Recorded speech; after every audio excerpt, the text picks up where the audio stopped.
It was the Talen Horton Tucker game and will forever be remembered as that, as Talen Horton Tucker carries the Jazz in Charlotte to a win, and we're talking about it on POSTCAST.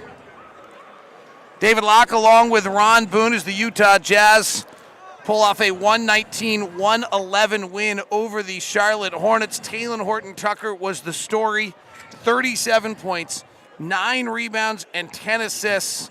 And Ron, this is a guy who was not in the rotation for the Utah Jazz before the trade deadline.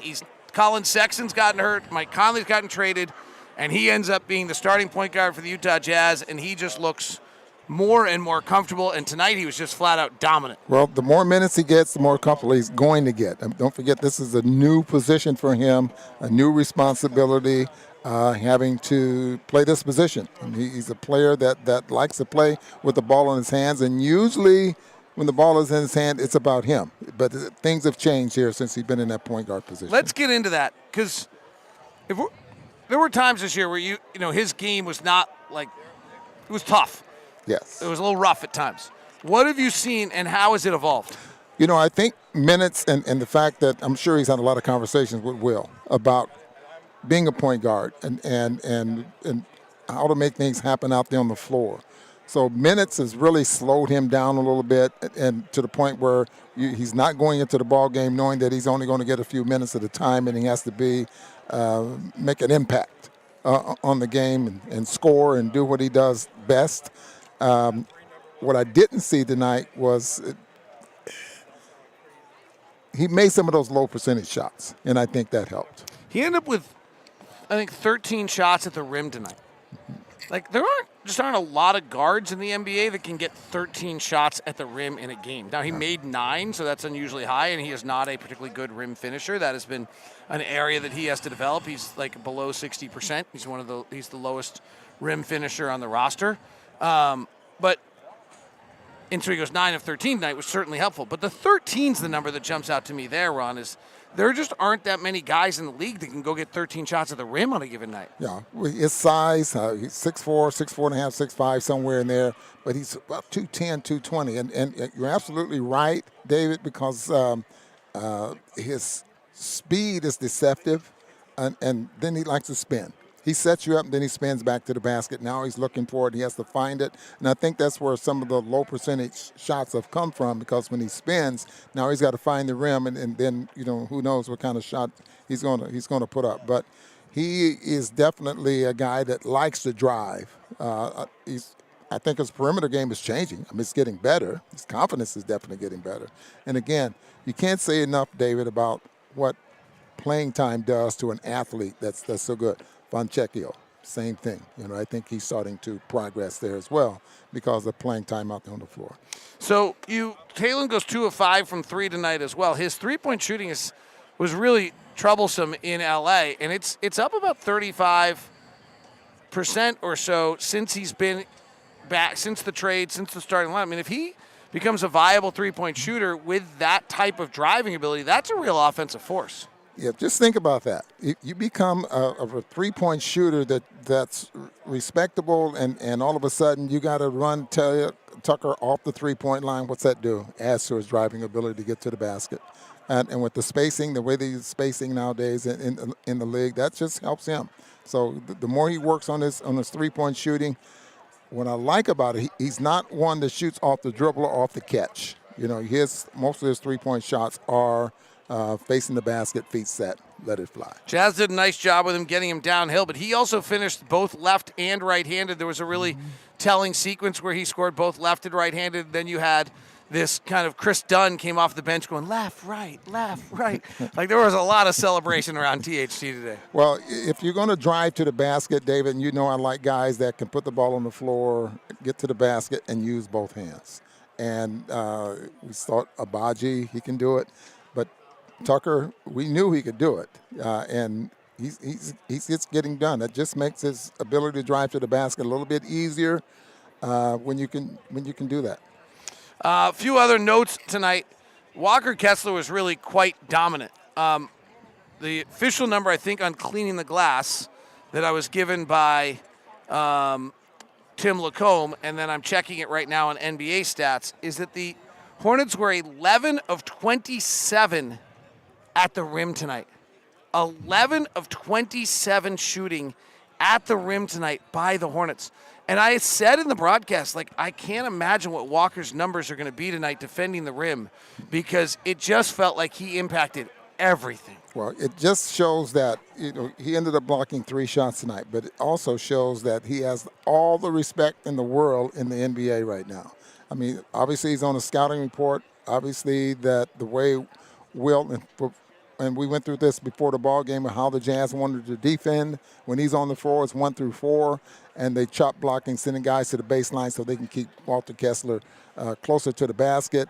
It's just their way of making sure that he is a defensive presence out there on the floor, and it really makes a difference with him. And Walker's right now giving somebody who looks like probably a college buddy or a high school buddy his jersey. So Walker, kind of cool little moment there. Actually, another cool little moment that took place was Gordon Hayward just was out with all of his girls and his wife, saying hi to the final remaining kind of staff members of the Utah Jazz that were around when he was around. So checking in with all of them. There aren't that many left on that. Walker also, by the way, like, we shouldn't his 8 of 10 shooting, that's wildly efficient. It's a big darn deal to score 17 points on 10 shot attempts. It's, you win games when you have guys that are that efficient. David, is great numbers for a guy that scores at the rim. 72%, 73%, I think that's what he's averaging for the year. Doesn't take any shots hardly away from the basket. So it's probably, I'd say that's what you expect, because of where his shots come from. And I don't think 10 is too many shots. No. And I mean, he did a nice job on the glass tonight, getting those. He had missed a few late. There's a fun little note. His next shot block, whichever, will tie him for the same amount of shots that Sean Bradley and Yao Ming blocked as a rookie. Wow. That says a lot, because both of those guys over 7 foot and protected the rim very, very well. The wild one is, if you told me Lauri Markkanen was going to shoot 3 for 22 in a game, I would have never thought we were going to win a game. No, but I don't care who you are, David. You're going to have nights like that, And he had one tonight.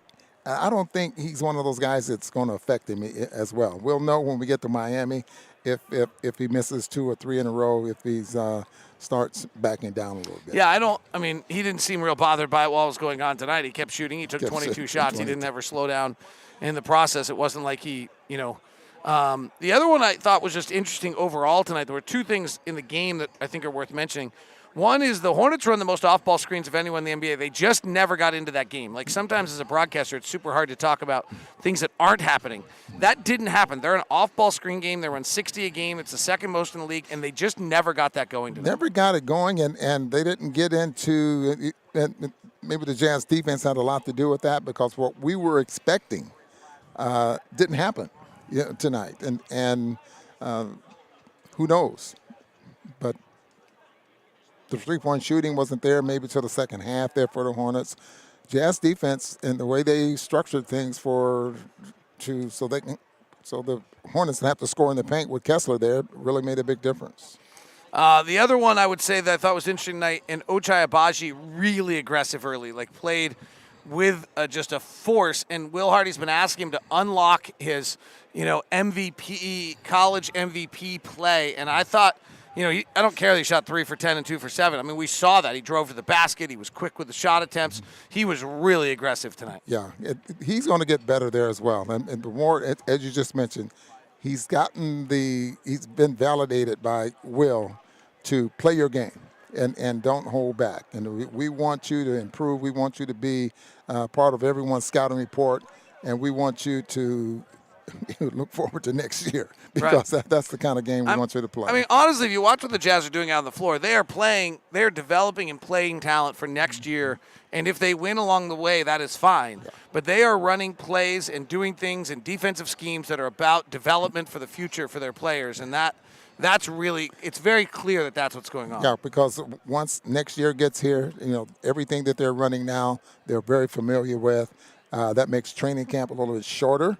And that also makes guys that's associated with the starting lineup are coming off the bench. That's they're just ready to start the season. All right, I don't think there's a lot of mystery.